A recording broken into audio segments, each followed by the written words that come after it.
नमस्कार साथियों, स्वागत है आप सभी का हमारे इस सेशन में और खासकर आप सभी का स्वागत है डिफेंस मैनिया के यूट्यूब चैनल पर। आशा करता हूं आप सब बहुत अच्छे होंगे और आपकी जो प्रिपरेशन है वो भी बहुत अच्छी चल रही होगी। साथियों, आप सभी को पता है कि लगभग 2 महीने का समय रह गया है for upcoming UPSC CDS 2 2025 examination. CDS 2 2025 के लिए 2 महीने का समय अप्रॉक्स रह चुका है, क्योंकि आप सभी को पता है कि 14 सितंबर को पेपर है। ऑलरेडी आज 10 जुलाई हो चुकी है, लगभग 2 महीने रह गए हैं पेपर के लिए। ये 2 महीने बहुत क्रिटिकल हैं, ये 2 महीने बहुत इंपॉर्टेंट हैं। ये वीडियो आज अगर मैं ले रहा हूं तो उसका फायदा है अगर आप आज से इस वीडियो से बहुत सी बातें सीख जाओ। तो यही वीडियो मैं 15-20 दिन बाद ले रहा होता तो बहुत समय निकल चुका होता। ये जो 2 महीने पेपर के लिए लगभग रह गए हैं, इन 2 महीने में आपको बहुत क्वालिटी वाली चीजें अपने एग्जाम के लिए प्रिपेयर करनी है ताकि आप पेपर में अच्छा परफॉर्म कर पाओ। कैसे पढ़ना है, क्या पढ़ना है, वो तो हम बात करेंगे, पर आज का जो सेशन है उसकी थीम पता है क्या है? CDS exam pattern changed. अब आप कहेंगे सर ये क्या? सीडीएस 2024 का पहले वाला, सीडीएस 2024 का दूसरे वाला, साल में 2 बार पेपर होते हैं, तो सीडीएस 24-1, सीडीएस 2024-2, पिछले साल के दोनों सीडीएस एग्जाम, और इस साल का जो पहला वाला सीडीएस था यानी कि सीडीएस 1 2025। इन तीनों पेपर को एक बार जाके अच्छे से रीड करो, इन तीनों पेपर को अच्छे से एक्सप्लोर करो, इन तीनों पेपर का एक बार एनालिसिस करो। आपको एक बात समझ में आएगी कि सीडीएस एग्जाम का जो स्टैंडर्ड है वो थोड़ा सा हाई हो चुका है। 2023 तक के अगर आप सीडीएस एग्जाम देखोगे, 2023 तक के, तो पेपर का लेवल बहुत नॉर्मल है। पर अगर आप देखोगे तो 2024 से लेके 25 तक जो हमने सीडीएस के 3 पेपर देखे, इनमें पेपर का स्टैंडर्ड काफी हद तक हाई हो चुका है। कैसे हाई हो चुका है, मैं सारी बातें आपको बताऊंगा।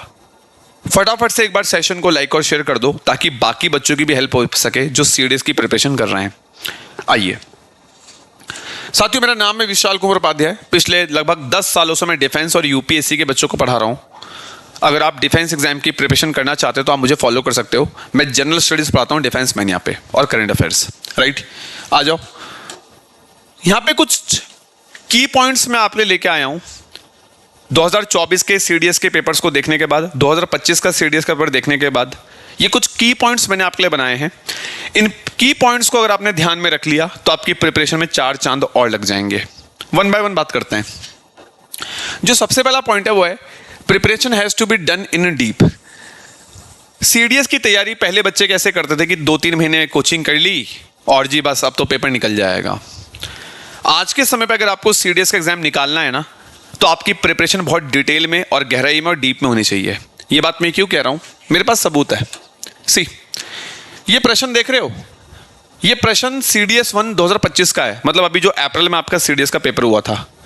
आप देखो, ये ज्योग्राफी का क्वेश्चन है और ये स्टेटमेंट और रीजन टाइप वाला क्वेश्चन है। मतलब आपको 2 स्टेटमेंट दे रखे हैं और आपको बताना है इनमें से कौन कौन से स्टेटमेंट करेक्ट है। आप कुछ मत करो, 10 सेकेंड लो और इस क्वेश्चन को बस पढ़ के देखो। क्या आपको लगता है बेसिक नॉलेज से ये क्वेश्चन आप सॉल्व कर सकते हो? नहीं। ये क्वेश्चन आप तब सॉल्व कर सकते हो जब आपने फिजिकल ज्योग्राफी को अच्छे से पढ़ा हुआ है, डिटेल में पढ़ा हुआ है और आपकी कॉन्सेप्ट क्लैरिटी बहुत अच्छी है। ऐसे स्टेटमेंट वाले रीजंस ना आईएएस के प्रीलिम्स में देखे जाते थे और आजकल ऐसे क्वेश्चन सीडीएस में भी पूछे जाने लगे हैं। सीडीएस 125 का आप ये भी ज्योग्राफी का दूसरा क्वेश्चन देख सकते हो। सवाल अर्थक्वेक वाले चैप्टर से बना हुआ है। आप देखो कि बच्चे अर्थक्वेक के बारे में बस बेसिक चीजें पढ़ के जाते हैं, पर आप देखो अर्थक्वेक के ऊपर भी सेकेंडरी वेव्स को लेके कैसे टफ स्टेटमेंट बने हुए हैं। और ये इसी बार का सीडीएस है, जो लेटेस्ट सीडीएस का एग्जाम हुआ है, ये स्टैंडर्ड पेपर का हो चुका है। तो इस तरह के क्वेश्चंस को सॉल्व करने के लिए डीप स्टडीज रिक्वायर। सबसे पहली चीज जो आपको समझनी पड़ेगी, ये सीडीएस 224 का क्वेश्चन है और ये पॉलिटी का क्वेश्चन है। आप क्वेश्चन का लेवल देख रहे हो, कितना डीप क्वेश्चन ये पूछा हुआ है। बिना कंसेप्ट क्लैरिटी के, बिना डिटेल में पढ़े सवाल सॉल्व नहीं हो सकता। वहीं पर अगर आप देखोगे, ये सीडीएस 1 2024 का क्वेश्चन है इकोनॉमिक्स का। आपने कभी भी 2023 तक के आप इकोनॉमिक्स के सवाल खोल के देखना, 2023 तक के आप इकोनॉमिक्स के क्वेश्चन खोल के देखना सीडीएस के पेपर में, आपको इकोनॉमिक्स का ये लेवल देखने को नहीं मिलेगा।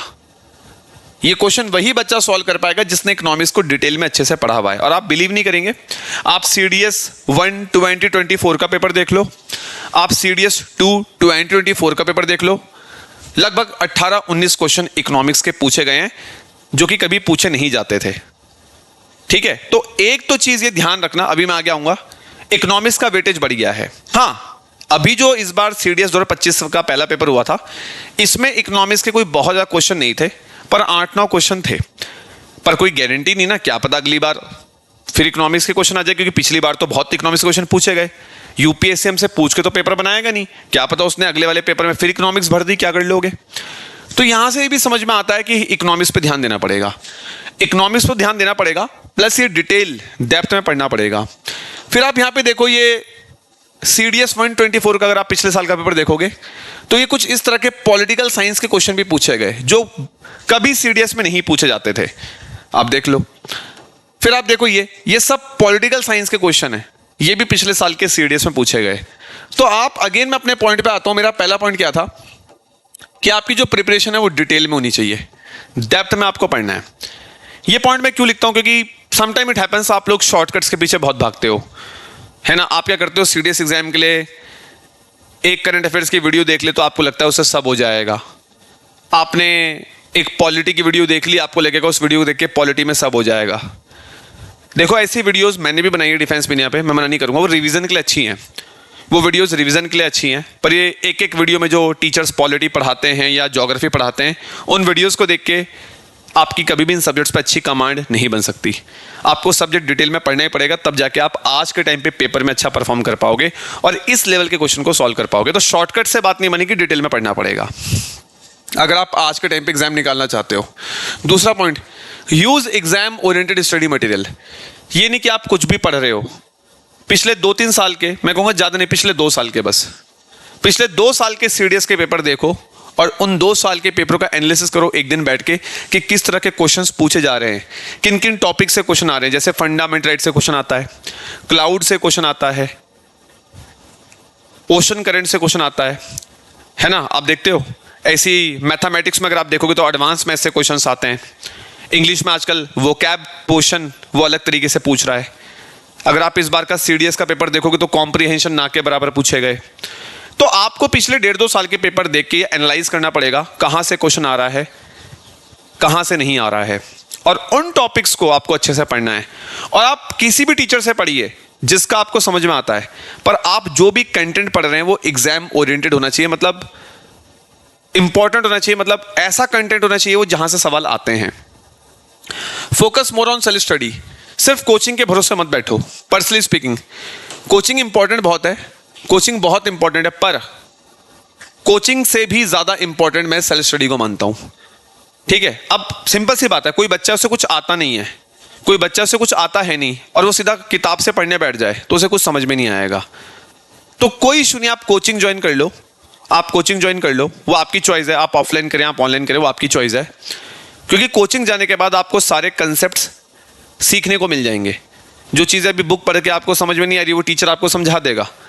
पर कोचिंग के साथ साथ सेल्फ स्टडी पे आपको ज्यादा ध्यान देना है। चौथी बात, understand the value of time. Understand the value of time. आप सोचो अभी आपके पास सिर्फ 2 महीने का समय बचा है। अगर ये 2 महीने भी आपने पार्टी करने में, घूमने फिरने में, बर्थडे बनाने में वेस्ट कर दिए तो आपको लगता है कि एग्जाम आपका निकल पाएगा? नहीं। और आपको पता है कि सितंबर के बाद जो अगला सीडीएस का पेपर है वो सीधा अप्रैल 2026 में है। 7 महीने आपको वेट करना पड़ जाएगा। तो अभी लगभग 2 महीने का समय है। ये 2 महीने हर चीज से अपना ध्यान हटा के सिर्फ प्रिपरेशन पे लगा लो। पेपर के बाद चाहे आप 1-2 दिन का, 4-5 दिन का ब्रेक लो, कोई दिक्कत नहीं है, पर अभी ये 2 महीने को यूटिलाइज कर लो। ये समय दोबारा नहीं आएगा और समय निकल रहा है।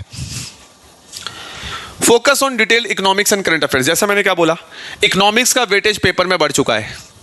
सबसे बड़ा जो सीडीएस के पेपर में चेंज देखा गया वो ये देखा गया कि इकोनॉमिक्स का वेटेज बढ़ गया। पहले इकोनॉमिक्स के 7-8 क्वेश्चन आते थे, आज इकोनॉमिक्स के 16, 17, 18 क्वेश्चन पेपर में पूछे जाते हैं। तो इकोनॉमिक्स आपको पढ़नी पड़ेगी, किसी अच्छी सोर्स से इकोनॉमिक्स पढ़ लो। आपको इकोनॉमिक्स समझ में नहीं आती, आप इजी तरीके से पढ़ना चाहते हो, डिफेंस महीने पे जाके आप मेरा इकोनॉमिक्स का बैच देख लो, मैंने बहुत इजी तरीके से इकोनॉमिक्स पढ़ाई है। करंट अफेयर्स को भी आपको डिटेल में पढ़ना पड़ेगा। पहले बेसिक करंट अफेयर बहुत पूछा जाता था। पहले सिंपल क्वेश्चन आता था कि भैया ऑस्ट्रेलियन ओपन किसने जीता, हमारे फाइनेंस कमीशन के चेयरमैन कौन बने, पहले सिंपल वाले क्वेश्चंस आते थे। सिंपल करंट अफेयर क्वेश्चंस आज भी आते हैं, सिंपल करंट अफेयर क्वेश्चंस आज भी आते हैं, पर आप वो करंट अफेयर्स थोड़ा डिटेल में भी पूछता है। जैसे मैं एग्जांपल देता हूं, पहले पेपर में क्या सवाल आता था कि भारत रत्न किस किस को मिला, आपने पढ़ लिया इसको मिला, आपने टिक मार दिया। आज के समय पे सवाल कैसा बन रहा है करंट अफेयर्स में कि भारत रत्न अवार्ड्स के बारे में आपको पता होना चाहिए कि अवार्ड्स कब से दिए जा रहे हैं, यह अवार्ड अगर किसी व्यक्ति को मिलता है तो क्यों मिलता है, इस अवार्ड के साथ क्या क्या दिया जाता है, वगैरह वगैरह। तो करंट अफेयर्स भी अब आपको थोड़ा डिटेल में जाके पढ़ना पड़ेगा। भारत रत्न किसको मिला सिर्फ इतना पढ़ने से बात नहीं बनेगी, थोड़ा उस अवार्ड के बारे में भी आपको जानकारी होनी चाहिए। यह अप्रोच आपकी सारे करंट अफेयर्स में लगनी चाहिए। आप डेली करंट अफेयर्स मेरे को भी देख सकते हो, मैं भी डेली करंट अफेयर्स पढ़ाता हूं, आप सर्च कर सकते हो मुझे डेली करंट अफेयर्स के लिए। तो इट इज वेरी इंपॉर्टेंट। इसके अलावा आपको इंग्लिश में अगर आप देखोगे तो वो कैप का पार्ट काफी पूछा जाता है। वो जैसे इस बार का जो सीडीएस का पेपर था, अगर आप देखोगे तो इस बार का जो सीडीएस का पेपर था उसमें वो कैप बहुत अलग तरीके से पूछी गई। तो वो कैप पे आपकी कमांड अच्छी होनी चाहिए, वो कैप पे आपकी कमांड अच्छी होनी चाहिए, ठीक है। और प्लस मैं बोलूंगा आपको अपने ग्रामर पार्ट को भी स्ट्रांग करना है। जैसे इस बार क्या हुआ, जब सीडीएस 1 2025 का पेपर हुआ तो बच्चे कहने लगे सर इंग्लिश का पेपर बहुत टफ आ गया। टफ पेपर कुछ नहीं था, बस उसने पूछने का तरीका चेंज कर लिया। पेपर कोई टफ नहीं था। वो जिस बच्चे की ग्रामर पे अच्छी कमांड होगी, जिस बच्चे के ग्रामर के बेसिक्स क्लियर होंगे, वो आराम से कर लेता। बस उन्होंने क्वेश्चंस पूछने का जो तरीका है वो थोड़ा चेंज कर लिया। तो आप एक बात ध्यान रखना, इंग्लिश की प्रिपरेशन में 3 चीजें बहुत इंपॉर्टेंट है जिनकी आपको प्रैक्टिस करनी है। नंबर 1 ग्रामर, नंबर 2 आपका वोकैब पार्ट, नंबर 3 आपका कॉम्प्रिहेंशन। जबकि आपको पता है वैसे इस बार कॉम्प्रिहेंशन पूछा नहीं गया था ज़्यादा, पर फिर भी आप उसे इग्नोर नहीं कर सकते क्योंकि क्या पता अगली बार आ जाए, राइट। तो कॉम्प्रिहेंशन, वोकैब और ग्रामर वाला पार्ट आपको अपना स्ट्रांग रखना है, राइट। उसके बाद मैथमेटिक्स के लिए सबसे इंपॉर्टेंट एडवांस मैथ्स आप देखते हो। एडवांस मैथ्स के सवाल मैथमेटिक्स में सबसे ज़्यादा पूछे जाते हैं, तो इस पर अपना फोकस रखो। एक बात मैं और बोलूँगा, अगर आप में से कोई भी ऐसा लर्नर है जिसको लगता है कि सर 3 सब्जेक्ट होते हैं पेपर में, सीडीएस एग्जाम में 3 सब्जेक्ट होते हैं, इंग्लिश, जनरल स्टडीज और मैथमेटिक्स। अगर आपको लग रहा है कि मैथमेटिक्स आप अभी तक अच्छे से नहीं कर पा रहे हो या मैथ्स आपका बहुत वीक चल रहा है, तो मैं पर्सनली सजेस्ट करूंगा मैथ्स को स्किप कर दो और ओटीए के एग्जाम पे फोकस करो। और ओटी में आपको पता है 2 ही पेपर देने होते हैं, एक इंग्लिश का, एक जनरल स्टडीज का, मैथ्स नहीं देना होता। तो अगर आपका मैथ्स अच्छा नहीं चल रहा है तो डू वन थिंग कि ओटीए अगर आपने अपने फॉर्म में प्रेफरेंस दिया है तो सीडीएस में जो ओटी का एग्जाम होता है ऑफिसर्स ट्रेनिंग एकेडमी का, उसमें मैथ्स का एग्जाम नहीं होता, आपको पता होगा। तो आप फिर इंग्लिश और जनरल स्टडीज पे फोकस कर सकते हो, कोई दिक्कत नहीं है। अगर मैथ्स सही चल रहा है तो करते रहो, पर मैथ्स में एडवांस मैथ्स पे आपका फोकस अच्छा होना चाहिए। Last point, weekly mock test लगाना शुरू कर दो। समय आ चुका है, 10 जुलाई हो गई है, पेपर के लिए 2 महीने रह गए हैं। वीक में एक मॉक टेस्ट लगाना शुरू कर दो, किसी अच्छी क्वालिटी के मॉक टेस्ट को यूज करना। सर्च करो कि सीडीएस के लिए अच्छे मॉक टेस्ट किसके। वैसे हम डिफेंस महीने वाले लॉन्च कर रहे हैं सीडीएस के मॉक टेस्ट, तो I will try my best कि हम भी आपको अच्छी क्वालिटी का मॉक टेस्ट दें, तो आप उसको भी लगा सकते हो। बिकॉज मॉक टेस्ट देने से कॉन्फिडेंस बहुत बढ़ता है, राइट। तो ये सब चीज़ें हो गई, क्लियर है।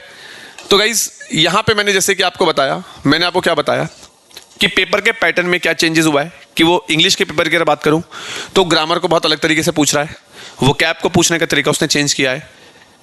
तो ग्रामर में आपका बेस अच्छा होना चाहिए, वो कैप में आपका बेस अच्छा होना चाहिए। जनरल स्टडीज़ के पेपर में इकोनॉमिक्स का वेटेज बढ़ा है, करंट अफेयर्स डीप में पूछने लगा है, साइंस आपकी आती है अच्छी खासी, हिस्ट्री का लेवल काफ़ी हाई हो चुका है। आप देखना कि पहले हिस्ट्री में थोड़े से आसान क्वेश्चंस भी आते थे। आप आजकल अगर हिस्ट्री के क्वेश्चंस देखोगे यूपीएससी सीडीएस एग्जाम में, तो साउथ की हिस्ट्री वो काफ़ी पूछ रहा है। तो साउथ की हिस्ट्री आपको थोड़ी सी पढ़नी है, चेरा डायनेस्टी, चोलाज, पांड्याज वगैरह वगैरह। तो हिस्ट्री साउथ की भी काफ़ी हद तक वो पूछ रहा है, तो उस पर भी आपको फोकस करना है। क्लियर यहाँ तक। और मैथ्स में जैसे कि मैंने आपसे बोल दिया कि एडवांस मैथ्स पे आपका फोकस होना चाहिए, ठीक है।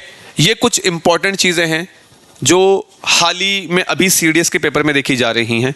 ये कुछ ऐसी चीज़ें हैं जो सीडीएस के पेपर में आपको देखने को मिलेंगी।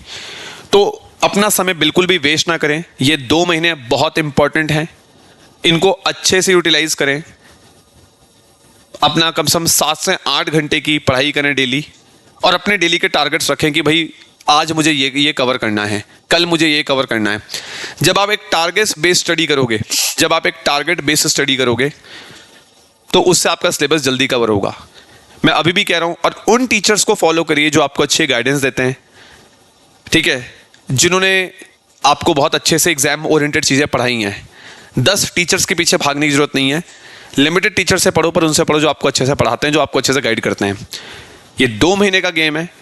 इस 2 महीने में अगर आपने 20 दिन भी खराब कर दिए तो आप बाकी बच्चों से बहुत पीछे रह जाओगे, ठीक है।